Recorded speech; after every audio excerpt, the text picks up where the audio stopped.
So, I finally got a new monitor.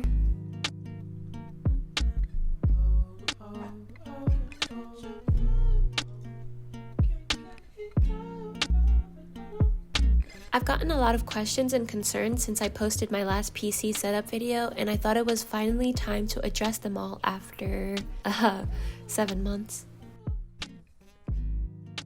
I did in fact fix my fans the moment I was able to. The CPU kept overheating when I first put the PC together, and that was because the CPU cooler didn't actually fit into my motherboard. So I installed the CPU fan that came with the CPU and then added additional fans in every place I could put them. The PC is now cooler than my freezer. So here's the BIOS menu where I'm going to enable the XMP, and I did want to just check everything to see how it's going. As you can see, the CPU temperature is pretty good. I am gonna enable XMP. I thought that getting a 4K monitor was smart for working with 4K footage, and it's been serving me pretty well, but now that I want to start streaming, I thought it was time for an upgrade. Ladies and gentlemen, her.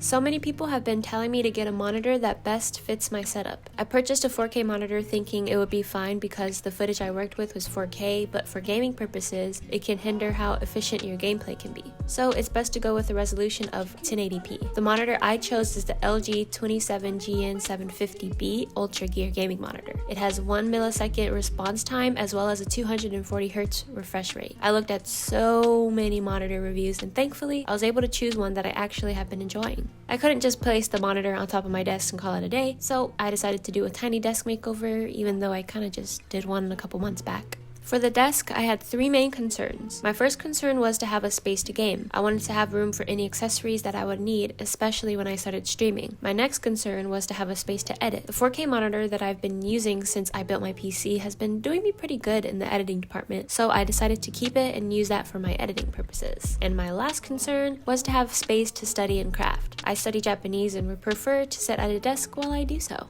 Plus, I was considering streaming crocheting as well as gaming, and having a clean area for those things would be ideal. I decided I would have both my monitors on the left side of the desk, and the right side would be for studying. It's actually pretty similar to my previous setup, and I didn't realize that until after I put everything onto the desk afterwards, so that's kind of why I said it's a tiny desk makeover.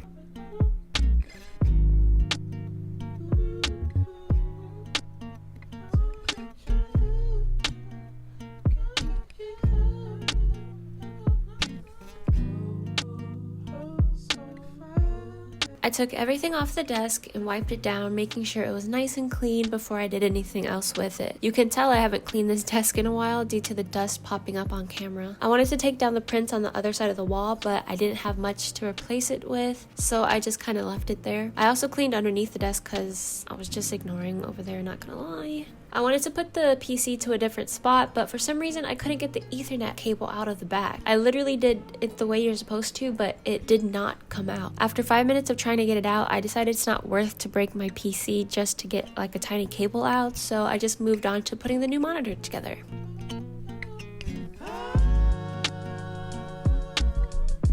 Don't you keep running away from me?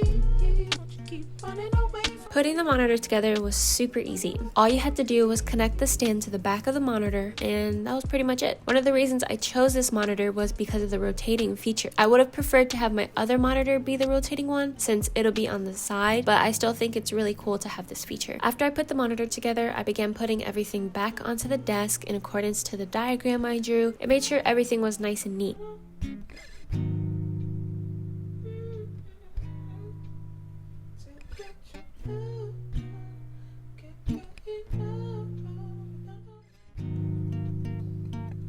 I also kind of reorganized the music area, but mainly because my cord box was right behind the vinyls and I didn't want the cords to be wild.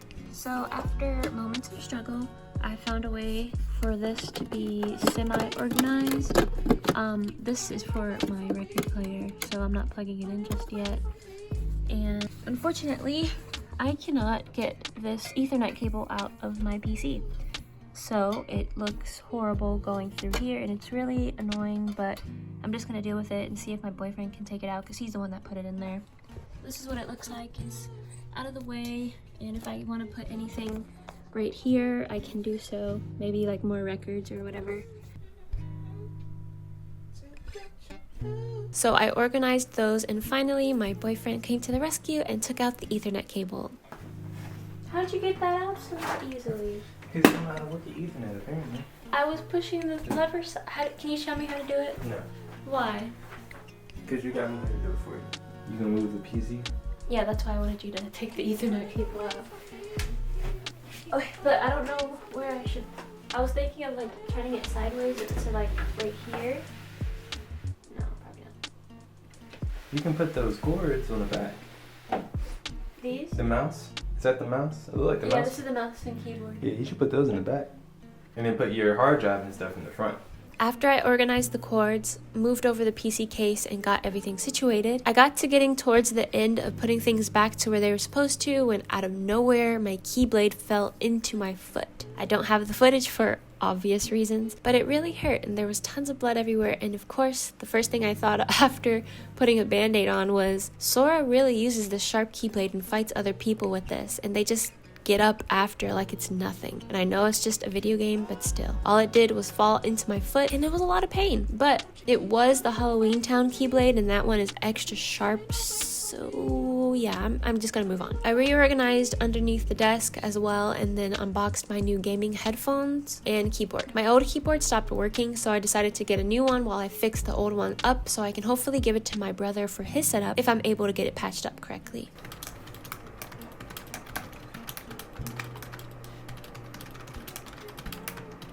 I was super excited to test out the monitor setup. I've never used two monitors at the same time before, so I was a bit confused on where to put the HDMI and the DisplayPort cable, but after going through like 8 different tutorial videos, I figured out how to put the HDMI from my old monitor into the GPU, and then the DisplayPort cable from the new monitor into the GPU as well. Apparently, it's best to put both plugs into the GPU or the motherboard, and not one into the GPU and one into the motherboard. After I did all of that, I got the system running and I searched for some wallpapers for each monitor, which was kind of a waste of time because the monitors tend to sync up and change into one wallpaper every time I turn on the computer. So yeah, I also played a couple of games on the new monitor to see what it would be like, and honestly, I personally can't tell the difference since I'm kind of just a casual gamer and I don't know too much on the spec side of things. However, it looked pretty good to me, so if anyone was interested in getting a monitor and was interested in this one, I recommend it. For some reason, I tend to enjoy this section of the desk the most, probably just because of all the space it offers. Over in the right corner of the studying section, I keep a lot of my writing utensils as well as my overload of stickers. I use the stickers for letters, journal entries, and anything else they decide to decorate. I also have scraps of paper for my journal entries as well. I keep the washi tape out that I tend to use the most, and also some small pads of paper behind it if I need to write anything down. This mug I got from Japan, but because the handle broke off, I just use it to store my most used pens and pencils, as well as some chopsticks I got from Japan that I just don't plan on using anytime soon. Here I have my mild liners in a cute clear box that I decorated with Totoro stickers, and my Kingdom Hearts pencil case for my mechanical pencils, and a small shiki, of course.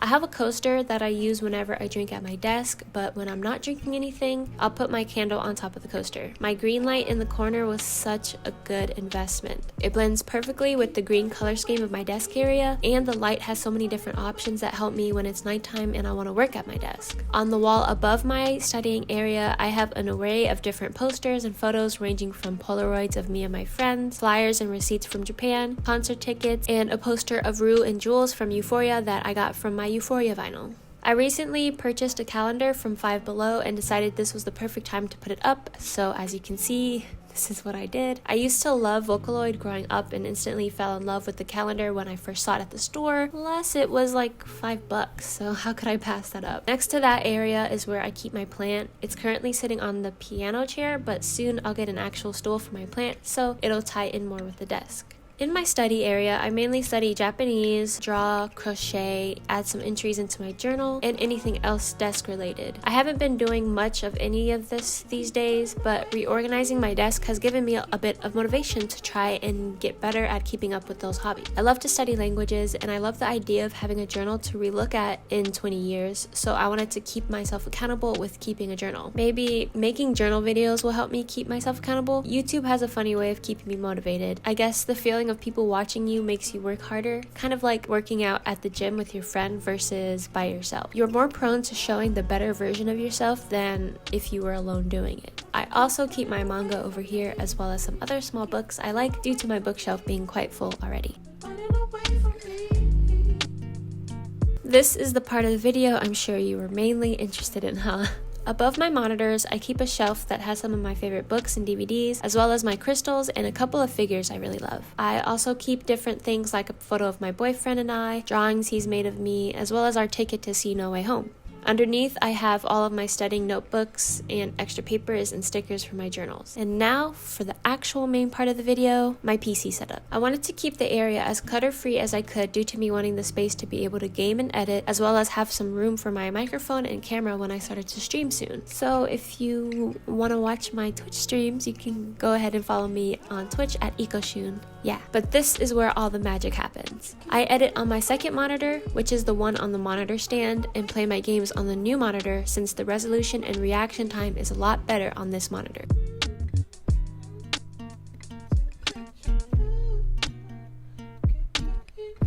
The gaming chair I use is a Homel gaming chair I got off Amazon in 2020. It's pink and purple, which doesn't go with the green and brown color scheme, but that's because the chair was one of the first pieces I ever purchased for my desk, and I'm not gonna just toss out a perfectly good chair because of the color. So instead, I purchased a cute little seat cushion, which was so uncomfortable, by the way. I do not recommend this seat cushion for anyone, except for your pet, or if you just want it as decoration. Overall, I enjoy my setup. It may not be the coolest one, but it works perfectly for me, so I'm not complaining. I literally shouldn't because it was it was very expensive, but it's my baby and I love it so much. Days seem sometimes as if they'll never end. Sun takes its heels to taunt you, but after sunlit days, one thing stays the same. Rises the moon. Days fade into a watercolor blur. Memories swim and haunt you, but look into the lake, shimmering like smoke.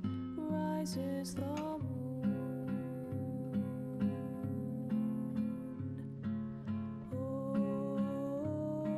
Close your weary eyes. I promise you that soon the autumn comes to